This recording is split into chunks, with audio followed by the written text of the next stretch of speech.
Hari ini China ingin membuat Al-Quran versi mereka sendiri. Xi Jinping, he now wants to rewrite the Bible and the Quran. Dengan diubah ayat suci Al-Quran mengikut kemahuan mereka dan akan diberikan kepada penduduk Islam yang berada di seluruh China. Hari ini kita akan bahas agenda jahat China Komunis kepada umat Islam di sana. Jadi tengok video ini sampai habis.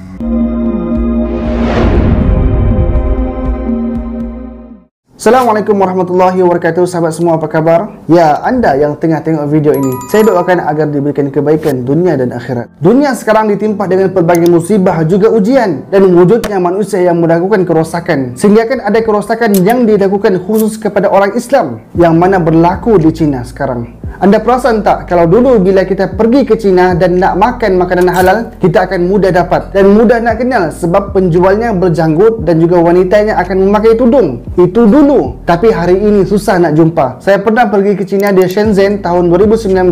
Rasa pengawasan kepada umat Islam itu memang sangatlah ketat, sebab masuk masjid pun diorang akan scan orang dan juga barang, macam kita lalui immigration dekat airport. Berjaga-jaganya mereka kepada orang Islam dan takutnya mereka kepada serangan dan juga rancangan umat Islam pada negara komunis tersebut. Dan pada tahun 2021 mereka membasmi orang Islam, khususnya bangsa Uyghur yang pernah gempar di seluruh dunia. Orang Islam tersebut dijadikan kuli, ditangkap dan sebagainya. Tetapi isu itu tidak bertahan lama, kerana hari ini dunia dah pun diam. Tetapi kelakuan negara komunis ini masih lagi terus menerus lakukan perkara-perkara yang melemahkan dan juga menjauhkan orang Islam daripada agamanya sendiri. Dan baru-baru ini keterlampauan komunis Cina naik kepada level yang lebih tinggi lagi dengan mereka nak membuat Al-Quran versi mereka sendiri bagi menggantikan Al-Quran yang sebenarnya. Tidak cukup dengan itu, Cina juga ingin melakukan perubahan terhadap agama-agama yang ada di Cina dengan mencampurkan nilai-nilai Konfusianisme pada setiap agama.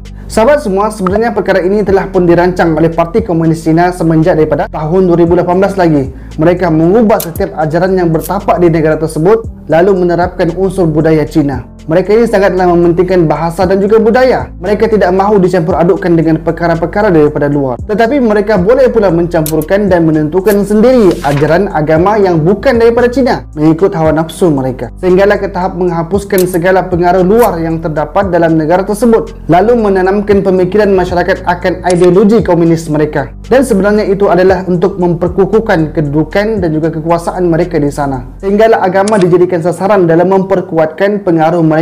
Sampailah mereka menciptakan dan juga menterjemahkan Al-Quran dan juga hadis yang dipengaruhi unsur-unsur budaya daripada mereka, lalu dijadikan panduan utama dalam mentafsirkan ajaran Islam. Bagi yang tidak tahu, Konfusianisme ini daripada nama Confucius. Ia bukanlah satu agama, tetapi lebih kepada pengajaran falsafah untuk mempertingkatkan moral dan juga etika manusia yang bersesuaian dengan keinginan dan juga budaya di tempat tertentu. Dan rancangan ini akan dilaksanakan khususnya kepada wilayah Xinjiang yang rata-rata masyarakat di sana merupakan etnik Uyghur, iaitu mereka beragama Islam yang telah pun menetap di China sejak daripada abad ke-8 lagi. Kerajaan komunis ini mereka ingin menguasai segala-galanya, maka mereka melakukan bermacam-macam perkara dengan membuang papan tanda awam dalam bahasa Arab. Capital have ordered halal restaurants and food stalls to remove Arabic script and symbols associated with the religion of Islam from their signs, part of an expanding national effort to Sinicize its Muslim population.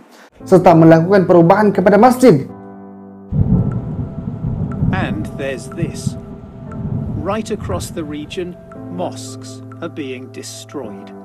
Over the past 2 years in cities, towns and villages, dozens of religious sites once clearly visible on satellite images have been turned into patches of bare earth. Dan pada hari ini, Parti Komunis ini juga mahu menciptakan Islam versi Cina yang dipengaruhi oleh ateis, yakni menafikan akan kewujudan Tuhan. Untuk makluman semua, Xinjiang ini merupakan wilayah yang sebahagian besarnya rakyatnya adalah beragama Islam. Bermulanya Islamisasi di antara orang Iran dan juga Turki yang pada awalnya menjadi pusat ketamadunan Indo-Buddha yang bermula pada abad ke-11 hinggalah ke-12 Masehi. Xinjiang ini juga dikenali sebagai Turkistan Timur. Di wilayah inilah mempunyai pelbagai peninggalan sejarah pergolakan antara umat Islam dan juga pemerintah Cina. Bagi pemerintah Cina, Xinjiang merupakan lambang kekuatan kepada negara itu. Bermula daripada dinasti Han yang telah menakluki wilayah tersebut hampir 2000 tahun yang lalu. Di China ni, etnik yang beragama Islam hanya 10 sahaja daripada 56 kumpulan etnik yang terdapat di negara tersebut. Di antaranya Hui, Uighur, Kazakh, Tajik, Uzbek, Dongxiang, Salar, Bonan, Tartar dan Kirzik. Dan daripada 10 etnik Islam ini dipecahkan kepada dua kelompok, iaitu bangsa Hui yang merujuk kepada orang asal Cina beragama Islam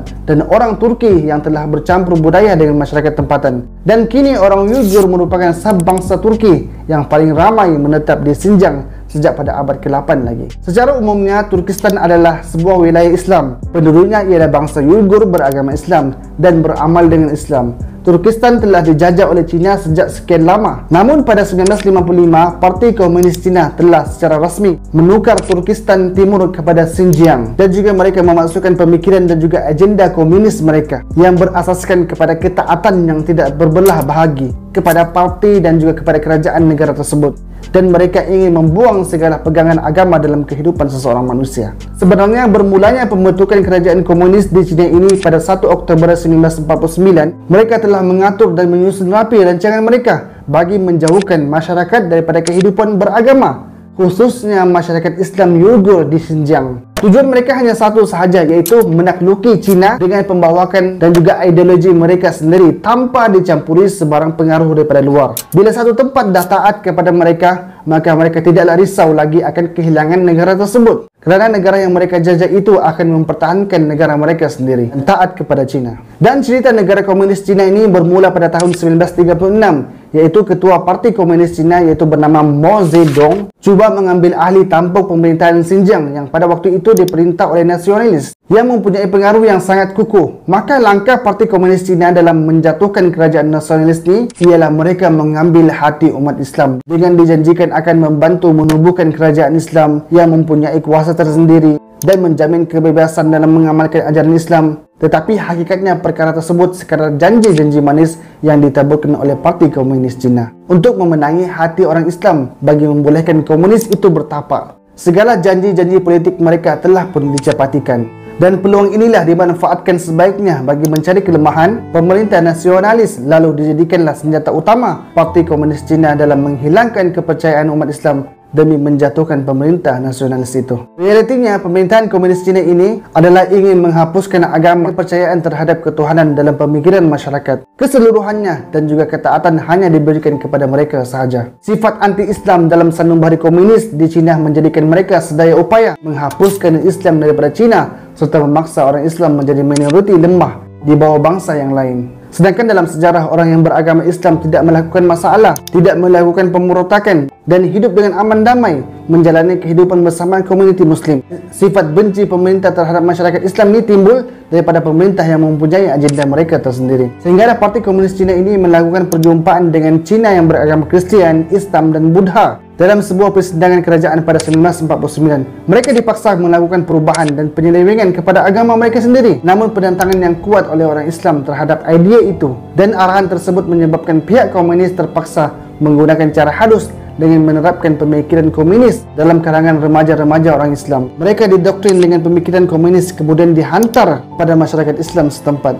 Masjid-masjid yang menjadi pusat pentarbiah dan pendidikan pada hari ini bagi umat Islam ditutup oleh komunis, seperti yang berlaku di Masjid He Siming, merupakan bekas masjid terbesar di China pada tahun 1949. Dan pada tahun 2022 sahaja, sekurang-kurangnya 16,000 masjid telah pun dimusnahkan ataupun dirosakkan oleh pihak berkuasa China. 1/3 tapak suci umat Islam di Xinjiang seperti makam, laluan jemaah dan tanah perkuburan turut menjadi mangsa dengan penemuan puluhan tanah perkuburan Cina dimusnahkan dengan cebisan mayat serta batu nisan bersederakan. Paling menyedihkan ialah segelintir daripada mereka dilarang menyimpan janggut bagi lelaki, dilarang memakai tudung bagi perempuan, dan juga ajaran Islam tidak dibenarkan diamalkan di sesetengah tempat seperti dilarang solat, dilarang berpuasa. Semua itu dilarang dan diharamkan. This is our banned.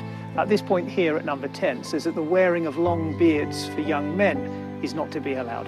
Dan kini penindasan demi penindasan dilakukan, dan juga pembersihan etnik juga sedang dilakukan. Seperti etnik Han yang beragama Buddha dimasukkan beramai-ramai ke dalam Xinjiang bagi mengurangkan majoriti kaum Uighur yang beragama Islam. Kezaliman mereka kepada bangsa Uighur ini, mereka yang beragama Islam sedang giat dilakukan. Sehinggalah mereka menciptakan Al-Quran versi mereka sendiri untuk diberi faham kepada orang Xinjiang yang beragama Islam, mana perkara itu telah jauh pun menyimpang daripada ajaran Islam yang sebenarnya. Jadi adalah menjadi tanggungjawab kepada umat Islam di seluruh dunia untuk mendedahkan situasi sebenarnya masyarakat Uyghur yang berada di sana yang dizalimi di negara mereka sendiri. Kalau di Palestin, negara mereka dijajah oleh Israel, tetapi orang Palestin ni melawan dan berperang. Tetapi di Xinjiang ni mereka dah dikuasai secara penuh. Dan sebenarnya sejarah membuktikan golongan kufar yang gilakan dunia ini sentiasa memusuhi orang Islam. Kelompok seperti mereka ini akan membunuh sesiapa sahaja yang menegur dan juga menasihati mereka sebagaimana para anbiya yang terdahulu. Firman Allah Subhanahu wa taala yang bermaksud, sesungguhnya orang-orang yang kufur ingkar akan ayat-ayat keterangan Allah dan membunuh nabi-nabi dengan jalan yang tidak benar, serta membunuh orang-orang yang menyuruh manusia supaya berlaku adil, maka sampaikanlah berita yang menggembirakan kepada mereka dengan azab siksa yang tidak terperi sakitnya. Dan hari ini nyata kelompok komunis ini sanggup melakukan apa sahaja asalkan keinginan dan kepentingan mereka tercapai. Satu perkara yang mereka lupa, iaitu Allah Maha Berkuasa atas tiap-tiap segala sesuatu. Maka jika mereka ingin menukarkan ayat Al-Quran dengan versi mereka sendiri, sebenarnya itu adalah mustahil. Sebab Allah Subhanahu wa taala dah berjanji akan menjaga Al-Quran. Sebagaimana firman Allah Subhanahu wa taala, "Inna nahnu nazzalna dzikra wa inna lahu lahafizun." Yang bermaksud sesungguhnya kamilah yang menurunkan Al-Quran dan kamilah yang memelihara dan juga menjaganya. Kitab-kitab Taurat, Injil mereka dah penuh ubah, tetapi Al-Quran tetap akan terjaga di seluruh dunia sampailah hari kiamat, kerana Allah Subhanahu wa taala menjaganya. Dan ramainya juga para tahfiz yang telah pun menghafal ayat suci Al-Quran. Jadinya agak sulit untuk mereka mengelirukan umat Islam dengan menukar Al-Quran. Sebelum ini ada yang membakar Al-Quran, melecehkan Al-Quran dan sebagainya, sampailah nak merosakkan Al-Quran kerana kebencian mereka. Tetapi Allah Subhanahu wa taala akan menjaga Al-Quran sampailah hari kiamat. Jadi kesimpulannya adalah sama-sama kita memperbaiki diri, sama-sama kita membaca Al-Quran, menghayati isi kandung di dalam Al-Quran. Jadi cukup sekadar itu saja. Jika video ini bermanfaat, share sekarang. Assalamualaikum warahmatullahi wabarakatuh.